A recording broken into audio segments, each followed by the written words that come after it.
këtë angazhim të tij të ri.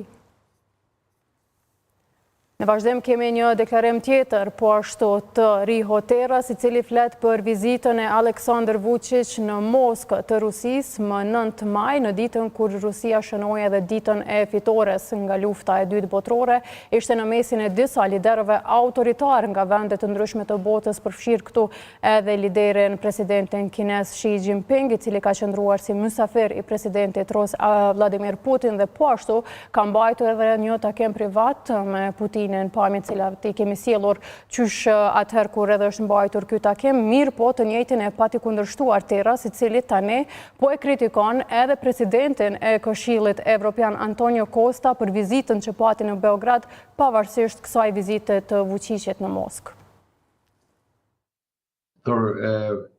I am absolutely convinced that from the Serbian side to visit Russia and war criminal Putin. Jam absolutisht i bindur se vizita e Vučićit në Rusi dhe tek kriminali luftës Putin ka qenë akt kriminal që i ka miratuar luftën e Putinit në Ukrainë, dhe pastaj me vizitën e Kostas në Serbi, Kosta miratoi veprimin e Vučićit, që është absolutisht e papranueshme në pikpamjen e parlamentit, dhe nuk kishim më shumë kohë për të mbledhur nënshkrime, vetëm një ditë, por i kemi 32 nënshkrime nga 14 shtete, të cilat janë mjaft për t'i bërë presion Komisionit dhe Këshillit, sidomos Këshillit, sepse kjo nuk është sjellje e përshtatshme për një vend që synon antarësimin në BE. Serbia nuk po shfaq asnjë interes gjeopolitik të punojë me Bashkimin Evropian. E kundërta e kësaj, qeveria e Kosovës ka qenë mbështetëse e masave dhe sanksioneve të vendosura ndaj Rusisë për shkak të luftës në Ukrainë. Kosova shfaq dëshirën për antarësim në BE, ndërsa Serbia nuk e bën këtë.